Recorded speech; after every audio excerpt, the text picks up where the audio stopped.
we'll jump into it. Thank you guys. If you're watching the replay over on YouTube, thank you so much for joining. This is kind of the first ever live stream that we've done. So in the future, make sure and jump on when we go live. But we're hanging out with Giaco from Giaco Whatever, YouTuber extraordinaire. Thank you for having me here. Yeah, man. Product maker, all viral video creator, all things crazy.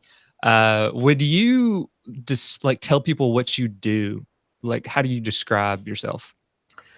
Well, I guess the short answer is I'm a YouTuber right now. I make content. Like, I try to entertain people, and I like to make stuff. So I combined, entertainment with my passion. So YouTube was the best way to do it, and here I am being a YouTuber right now.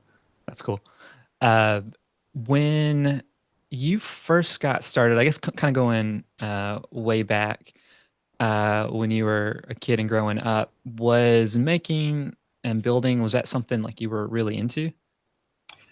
Not at all. Actually, I was really bad. No one in my family was like a maker or good at making stuff. My background is actually all computer stuff. So my company, I sold my company like 2 or 3 years ago. And I decided like, I'm going to take a year off and, I want to do something with my hands, something that I can show people, because the things that I was doing were just, so abstract and, you couldn't touch them. So I really had the need to make something with my hand.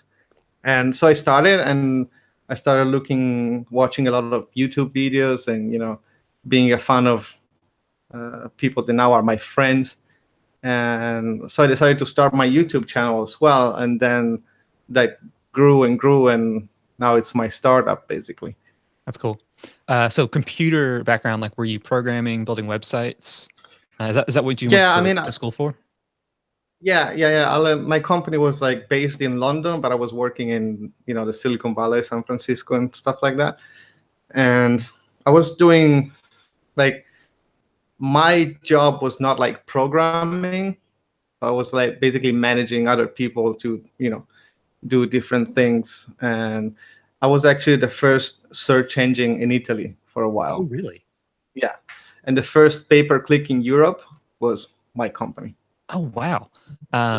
So what brought you to the States then? Was it just to get closer to that whole world? I mean, or is that just feels like if I'm going to move like across the world, that feels like a pretty big jump. Yeah, it was actually. Every company that was going to be serious was based there. So like just being there, living there, it would mean, go to Starbucks and meet other CEO of like huge companies. And that's like a huge advantage if you want to do that kind of things. So for me, it was the most natural thing to do, and that's what I did. So was it your company? I mean, were you running the show? Okay. Yeah, it was my company, yeah. So basically, when I sold it like 3 years ago, I could actually retire. Oh, gotcha. Yeah. So that's why for me right now, the Giaco Whatever, it's a different identity. Like it's a company. I don't put money in it. My initial budget was €5,000, and I grew just with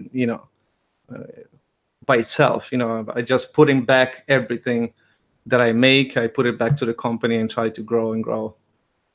So you're full out like Silicon Valley, like the TV show, like startup. Like, I never watched it. You never watched it? I think. Is that stereotype though? Kind of that startup world, all the hustle, all the crazy stuff that goes into it. Is that kind of what you experienced? Like, what's that whole? Yeah, I think. I mean, I never watched the show, but a lot of things I saw memes online and stuff like that. It's basically like that. But a lot of people, they go there, they think they are in the show or in the memes, but they don't do really much. Like right now, it's like a little different. Back in the day, it was like starting from a garage or stuff like that. Those were real things. Now you go there to like look for an IPO or make companies that never do anything, but maybe you sell your team, because the team in the Silicon Valley is like a huge asset to have. if you have like mm, uh, good developers, it's like it can be more like an advantage than your actual product in Yeah. many cases. Yeah. How many people did you have working for you? The when I had like the most I had was 23 people. Jeez. Okay. Gotcha. Um, Yeah. and you said so is pay per click and SEO just in Europe? That was kind of the product that you were building. Well, I had many different things because Okay. my like the last thing I did was maybe how can I explain, like a way to have your house clean in like, how can I explain it? Basically, well, a way to have a maid in your house, Oh, cool. Yeah. but without hiring one. So it's like was called Maidies, Yeah. and then I sold it. That was one of the assets that I sold with my company. Gotcha. That's cool. So was the plan always to kind of IPO and like have an exit? Or was that something you thought you were going to do the rest of your life? It was not in the beginning, but I kind of had to because I was really tired. That was like a really tough. Even though my company was like becoming really big, that was like kind of a tough moment of my life. I was like, I wouldn't say depressed, but close to it, kind of, burning out a little bit and being away from home. I guess when you're Italian, it's even harder because you don't have, mama making food for you. Yeah. Yeah. Another stereotype for you. But no, I mean, I'm joking right now, but it became like kind of hard for me to be away and, not being able to have a family of mine. And I guess that was the right moment to sell. So you were in your 20s, is that right? Because are you in your early Yeah. 30s? Did I see that? Yeah, 33 I am. Okay, so you're just a year older than me. How long were you in the States then? I've never lived in the States because I was living in London. Okay, But I gotcha. was going to San Francisco like for 3 months Okay, every, a few, because so it was better for me, like for taxes and stuff, to yeah. stay in London. How long were you with your company then? Sorry, what? How long were you working with your company? Well, I started my company when I was 17. Okay. So yeah, because yeah, the start of the company is kind of a story by itself. If you Yeah, have 5 minutes, I can tell you. Yeah. So it was 2001. There was the G8 summit in Genoa, and so the Italian FBI was like looking for things that might have been a problem, and they found a website, and in this website there was like informations stolen from the government, and it's getting interesting. And apparently that guy that got that information was me. I can't say if it was me or not, but there was my email. Yeah. Yeah. And so that gave me a lot of exposure, and it made me start my first company, basically working for big companies and testing their security stuff. So you were supposedly, I guess you can't say for real or not, you hacked the Italian government and then it's like they It flipped was you. really easy back then. I wouldn't be able to do it right now, but it might be that was me. That is, I mean, that's like stuff from the movies. That's crazy. So they flipped your powers for good, it sounds like, Yeah. to test security Well, I stuff. went to the hospital with panic attacks like Jeez. 6 times in 4 days. Yeah. Like it was really bad, but it turned out to be like a huge opportunity for me, and I'm glad that I took it because, there were like titles on newspapers and stuff like that. So I used that kind of exposure to build my first company. That is crazy. Okay, so you go from supposedly hacking your government to building a company because you're a whiz kid, sounds like, with tech in general. So how old or when did you sell? How long ago was that? I think it was 3 or 4 years ago. Actually, I'm really bad with timing for me. Okay. I'm still 15, so. Yeah, so that's not long ago. Basically, when Why? I started my YouTube channel, so I don't know how old is my YouTube channel. Okay, yeah, I'll go. Actually, I'll check the back Yeah. end of it. But why getting into making then? Like it sounds like you kind of could have done whatever you wanted. You basically did retire. Why did you go to build them? It was the best thing in that moment for me. Like my whole life, I've never made something that I could touch. You know, it's like even explaining to my parents what I was doing was like impossible. They were like, yeah, yeah, right. But they wouldn't understand. No one would actually understand what I was doing. And I guess I was always like attracted by people that made stuff because I always had like a toolbox without really making anything. Mhm. Well, actually, I was making like RC planes. That was like kind of my making experience Oh, before cool. that. Yeah. And so, yeah, when I moved back to Italy, I got a house and I thought, I'm going to make all my furniture by myself. And I didn't know what I was doing.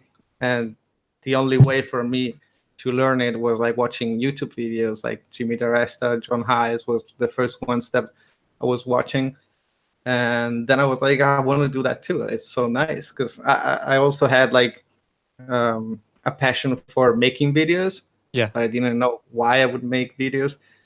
Same thing like making stuff. I have so many furniture that I can make. Then what? So I combined the two passions, and YouTube is the best way to do it. That's crazy. So I was looking. It looks like your first video was, um, sorry, in January of 2015.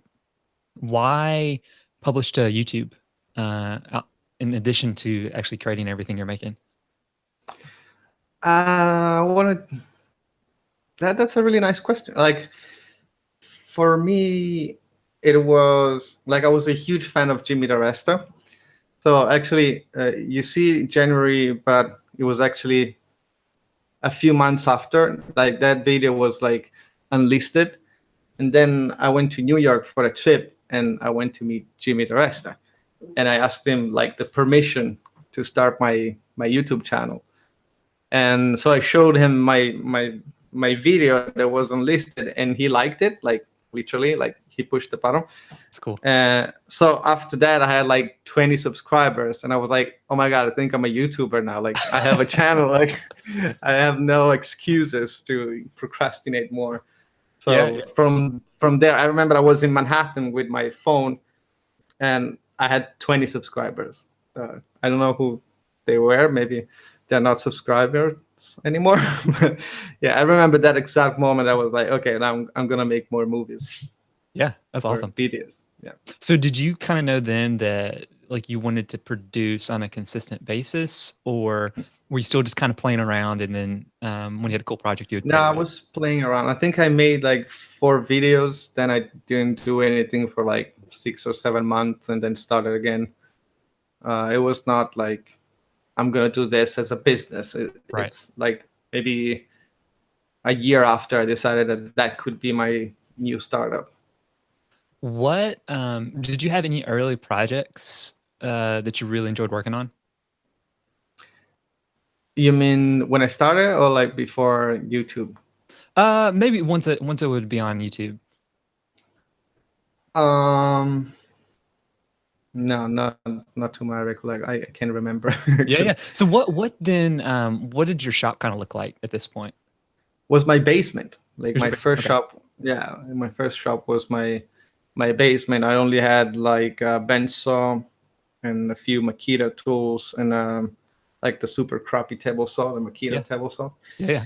I really hate. It's like a death trap. I'm Yeah. sorry to say that. Yeah, I hope you're not sponsored by Makita, but No, I have no sponsors. okay.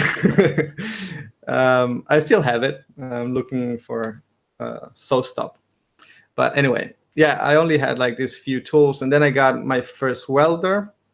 It was like a 200 euro welder that I got from like a local store. And then a few months, like same, I was starting making little money, and I moved to a little bigger shop that was like separate to my house. And then I moved to the huge shop that I am now. Gotcha. Why? Because it seems like you got into doing especially stuff with metal pretty quick. Was that just just that whole world? Is that something you've always kind of been interested in outside of just working with wood? Now, okay, there's a thing about me that I don't know if like anyone can actually relate to, but I think is that I get kind of good to anything in the beginning, and then I lose interest. I Yeah. lose interest. So I'm like, if I work with wood, I get obsessed. I like watch billion videos, and I only work with wood for like months, and then I need the next thing. Like I Right. get kind of good. Yeah. I don't get like amazingly good, but I need to change to something else. Like I can't stop learning new things. Yeah. Like the beginning of learning something is the most exciting thing for me. Yeah. Yeah. I totally get it. I'm the same way. I love that when you first experience something. Like I've just came across Oh yeah, glass blowing. Like we saw it like live recently, and I'm like, how nice. can I get a forge, and how can I get like how does this whole world work? Like, and that's I the really know, fun part. So yeah, it's crazy. Like it looks like I'm really good at a lot of things, but actually it's just because I get obsessed with something yeah, and I learn really quickly, but then I never become like super good. Like I'm never gonna be a super professional person on something specific. right. I'm like pretty much a generalist. Can you say that? Yeah, totally. Yeah, your stuff may not be like in like fine woodworking, No, no, but it's never but gonna. it's that's Like cool. I admire people that can do that, Right. and Yeah. I watch a lot of videos and stuff. But yeah, I lose interest. Yeah. I can't help it. Yeah, I think I've heard so Bob Claggett from I Like to Make Stuff has mentioned he's kind of a generalist. That's how he sees himself too, because he's like I'm not like incredible at any one thing, but like I can Yeah, do a lot exactly. of different things. So I can uh, learn quickly. I guess it's yeah, my luck. that's cool. And that's what's fun too is like when because your projects are super creative and it's like there's always you find those creative things like in the intersection of like two different mediums or maybe two Mhm. different processes. That's cool. Thank you. So uh, you're you moved to your big shop, but you mentioned that this started to be a business. Um, Yeah. so was that where you used that money from YouTube? Was that sponsors? Like when did it kind of be like, oh, this isn't just like a side thing? Like I could make money from this. Well, when I decided to move to the big shop, of course, I had like a kind of a large rent to, you know, bills and stuff. Right. They grew quite exponentially, so it had to be a company. Like I had to um, decide that that was a company because I need the money to grow and survive. Let's say in that business. So I needed to change my mind into this is going to be my next startup, and I made a plan for years to come, and I'm just following it. I knew pretty quickly that I didn't want to have as core business or business model. I didn't want to rely on advertisement because I knew from the beginning that I wanted to sell my own things. And I don't know. I'm just not too much into advertisement because they tend to tell you what you have to do, Yeah. and this month you have like 3 or 4. Next month you don't have any, Right. or it's kind of scary for me. I want to rely on something that I can make and produce myself and sell myself without anyone telling me what my video should be, when they should be released, and things like that. Yeah. So we'll definitely get into your Kickstarter in a minute. But so has there been products before the Maker Knife that you've like produced and sold? Yes, there was in the beginning, but I never showed it on my channel because it was not basically.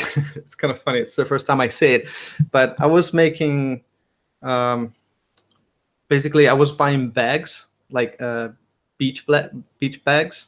I don't know what to call it, um, but anyway, I was like making them uh, custom for customers. Like my sister has a store, and Oh, I cool. was selling those bags through her store. And I actually sold like 400 in a summer. Oh, cool. Yeah, and so that was like a really nice budget to have. That's actually when I decided to move to the bigger shop, because I had Gotcha. a little bit of buffer to do so.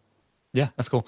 So after you got to the bigger shop and your channel's growing, I was kind of I love to go back into like the analytics of folks' Hmm. channels, and it was like what towards the end of January of 2017, everything just kind of took off. It looks like, Hmm. and it looks like that was like your fidget spinner video. Yeah, Is that kind of that was. what was? And so for people that don't know, I'll make sure I include a link. But I mean that thing has Mhm. over what 22 million views, Yeah, something ridiculous like that. which is wild. And I guess that was kind of in the middle of the fidget spinner craze too. Hmm. But what was that like to seeing something blow up that big that quick for you?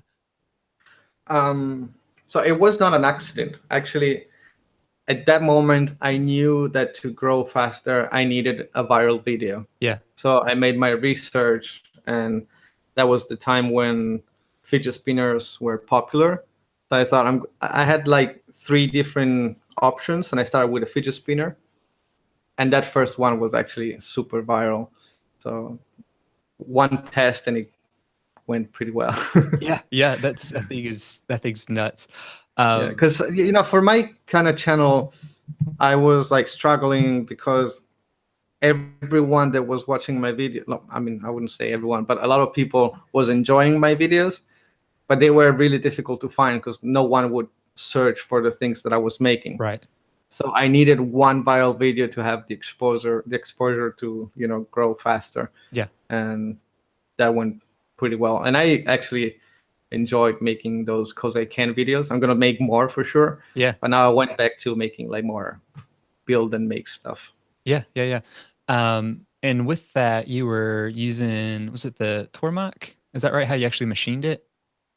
No, that was a manual mill. The Oh, that was manual. format Okay. came Gotcha. after. Yeah. So how'd you get into just machining?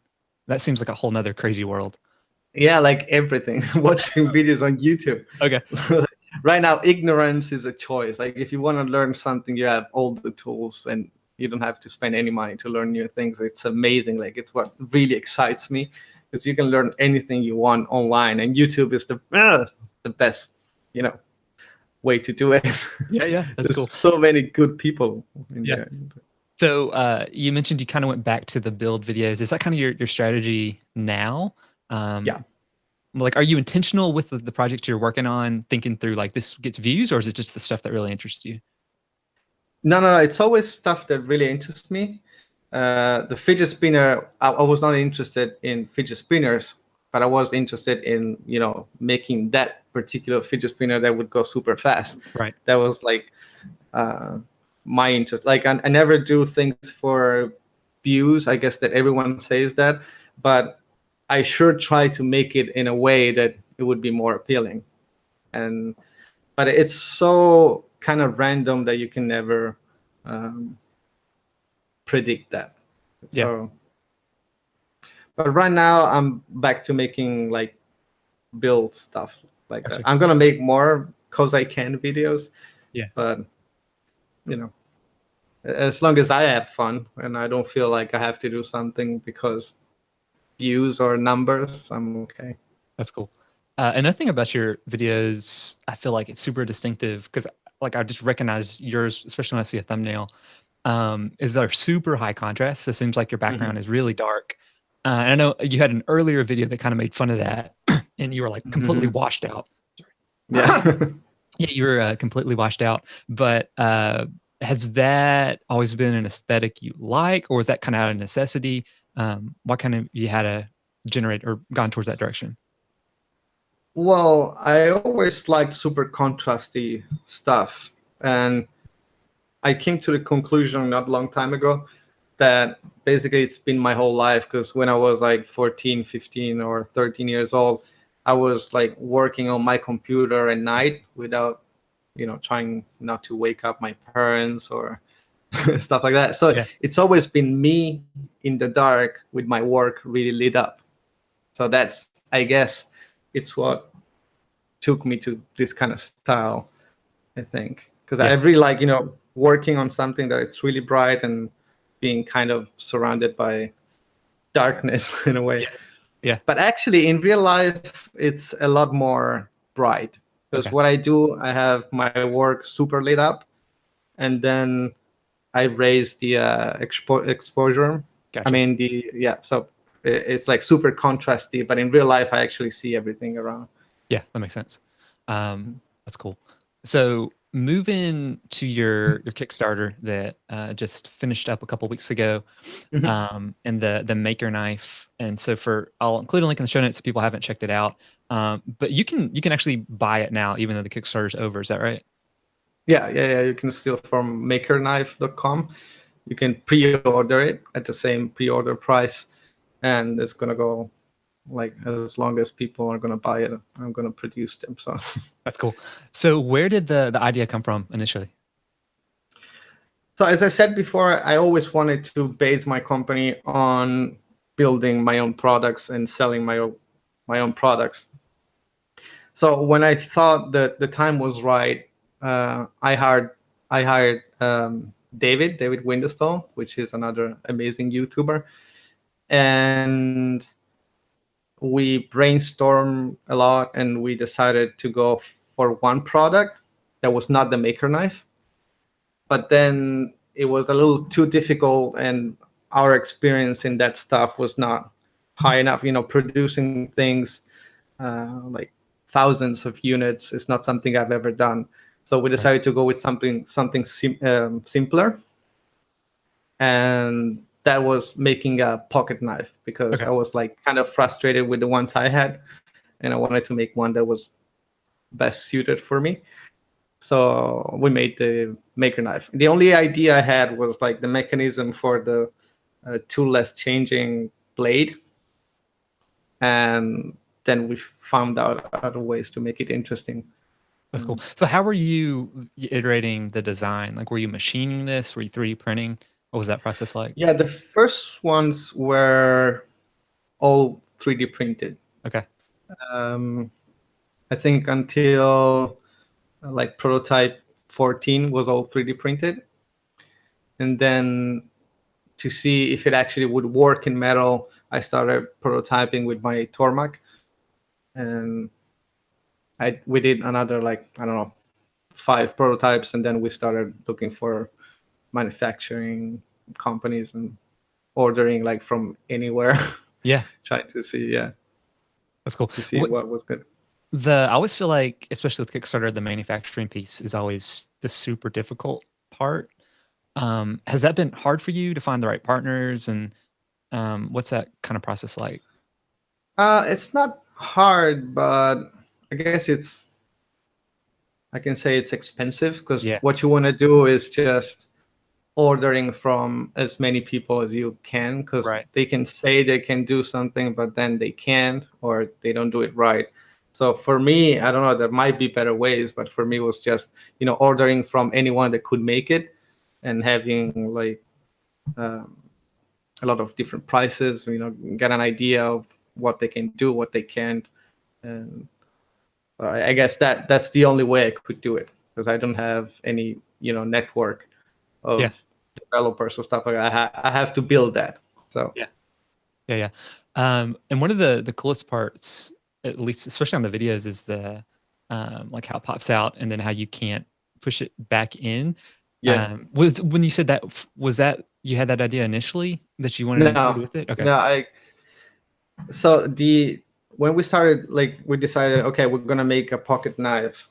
I had a few things that I wanted the pocket knife to have. And one was, it had to be simple enough that anyone could customize it.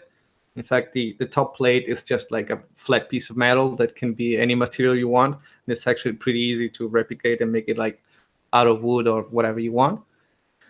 Then I want it to be easy to use with both hands. So that's when it came like kind of natural to have like something in the middle that it's like uh, the same way both sides. So that's why I made the ring. And then I want it to be really light and easy to use, basically. And then we Gotcha. came out with that idea after like a few different billions of sketches and tries. It was really fun, like stressing, but really fun. Yeah, yeah, yeah. So did you always know you were going to have to do a Kickstarter to kind of get that initial, especially income to do the tooling and everything with manufacturing? I don't know. It's for me, like, of course, I couldn't predict how many I could make. Because if you want to produce something, there's always a problem. Like, to have a price from a manufacturer, you have to give him a number. Like, how many do you want? And of course, the higher is the number, the less it's going to cost the single unit. So it's really hard, especially being the first thing I make. It's really hard to predict what that number is. Like for me in the beginning was like 100 units, and of course the price was like really expensive. Yeah. So Kickstarter gives you the opportunity to don't do that estimation and actually be based on an actual number, which is like crazy important for me. It's like I don't have to like invest a lot of money in something that maybe doesn't sell, or I don't have to produce like 100 units and then I have like 6,000 to make. Kickstarter give you this advantage that it's like, for me, it's like something crazy important and really cool. Yeah. So take us to, you're about to launch the Kickstarter. What was your feeling like? Were you like, is anybody going to buy this? Like, did you have any expectations? Because it was what, 10,000 euros? That was your goal. Is that right? Yeah, I was. Okay. So 10,000 euros was actually the right amount for me to don't lose too much. I would be still losing money with only 10,000 euro, but I would make, basically I could build the knives without losing money, but all the investment I made, like hiring David and the first prototypes and stuff, would be lost. But for me, it was like the price for me to learn a lot of things about products, production of stuff. So I was okay with 10,000 euro because I really wanted to make that happen. Got it. Then when I was ready to launch the Kickstarter, actually I procrastinated for like a month. Like I was so nervous. I didn't want to know how it would be, like if it was a failure or a success. Like I started finding all kind of excuses to procrastinate the launch. I know right now it's stupid to say, but it was like actually Jimmy saying like, okay, tomorrow you're gonna launch it because enough. I was like refining the pictures and refining the page, refining everything for like a month, but I could have launched it a month earlier. And then I finally did it, and I filmed the process, and not even 2 hours later, the goal was met, and that was incredible. That's crazy. How quickly after you launched did that first order come in, or first backer? Like a minute. I didn't. Yeah, I reached the goal before I could publish my video, like the launch video. That's crazy.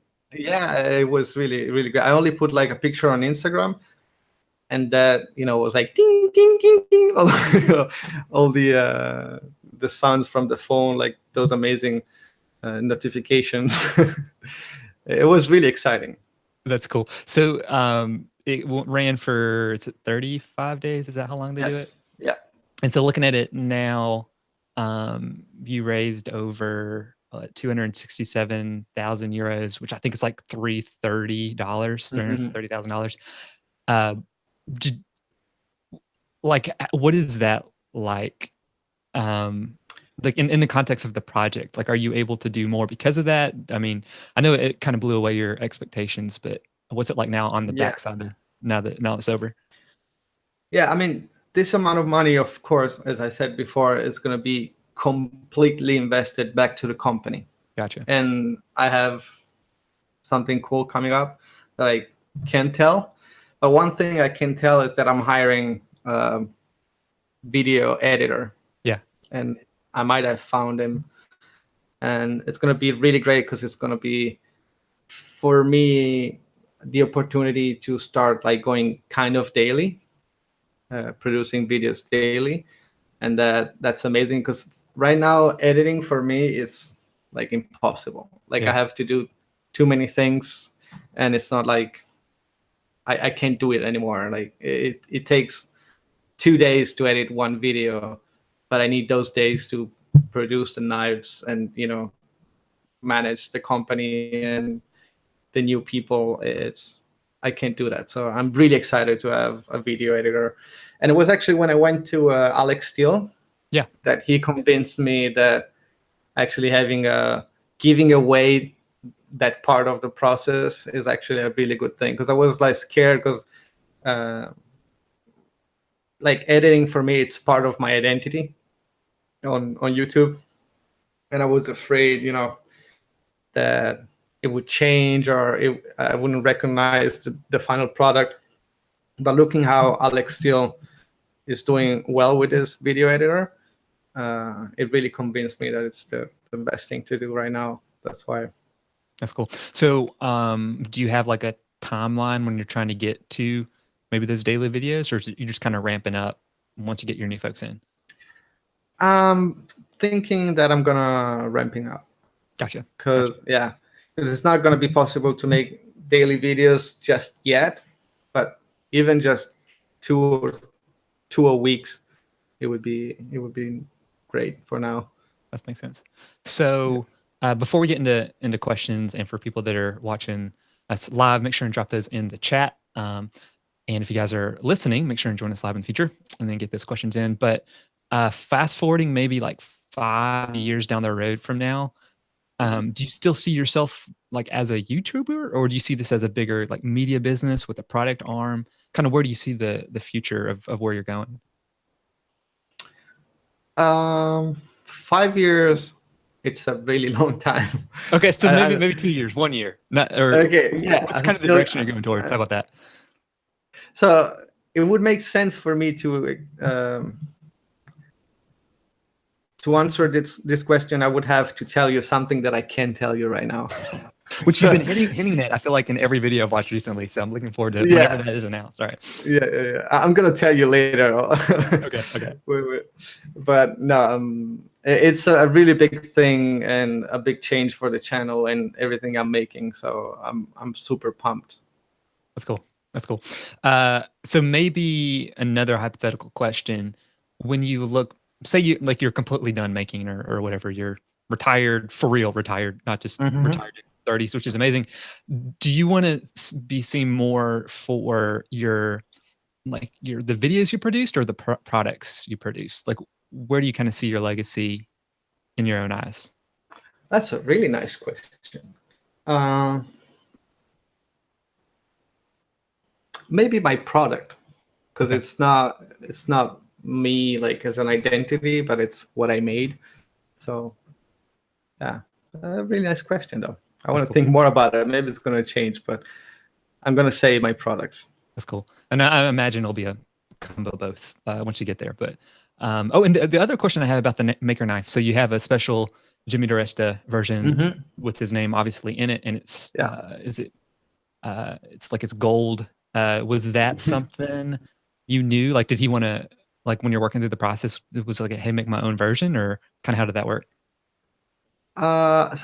He's been a great supporter of this project, because I was sending him pictures of every like different iteration. So for me, it was like I had to give him something back, Yeah. and the best way that I could think of it was making a DiResta version of it. And of course, he said, "Sure, I'm super happy to do it." So I'm super honored to have like his name in one of my products. So Yeah. Would you ever have imagined going all the way back to Manhattan when he like liked your first video and you got 20 subscribers that you would be building like a custom Jimmy DiResta knife with all these backers on Kickstarter? that's crazy. Like Jimmy is one of my closest friend now, Yeah. and it's great because I'm still like a fanboy. Like I watch every video he makes, and I'm an actual fanboy. But being able to, talk to him as a friend and drive around with him, it's like still crazy for me. Like I can't. I can't imagine. Like he's really the best person I ever met for real. Like he's so genuine, and everything he makes is so. Okay, I'm fanboying out, as you can see, but I'm a huge fan of Jimmy. So Yeah, he's awesome. I had him on the show mm, several months ago, and he was like, "Yeah, yeah. man, totally." Like I was like, "There's no way he's gonna even respond to this email," and he's like, "Yeah, man, whatever." So he's so It nice. says yes And I, to everything. and I feel It's like great. I I love feel like when he does it. everyone says that who meets him. So he's just that way, which is cool. Yeah. Uh, okay, so getting into some questions, we got a couple that are coming in. One, this is from Red Smith. He says, "What Ooh. material would you like to be better at working with?" Since he's asking that, I would say sewing and stitching leather and stuff like Okay, that. Yeah. So if he wants to come and teach me, I would be glad to. that's cool. Kind of going off that, is there a maybe a new material or a new process that you're learning right now, or is it more the business side? It sounds like. Yes. Right now, my head is wrapped around the Maker Knife, of course. Gotcha. Okay. But one thing that I really want to learn in the near future is making neon signs, like Oh, cool. Yeah. bending neons and stuff like that. Yeah, I really want to do that. Sweet. Then let's see. I've got a question. So the knife has a ceramic blade on it, which is Mhm. cool. And so Larry's is asking, can you take that on a plane? I actually did it like 3 times Really? now. Okay. Yeah, and the first 2 times was not on purpose. The third time it was on purpose, but I guess they don't see it, or it's okay. Because actually, in the UK, I saw that you can take a blade that it's 4 or 5 centimeter, Okay. which is crazy. I didn't know about that. But yeah, nothing happened. I'm not gonna do it anymore. Right.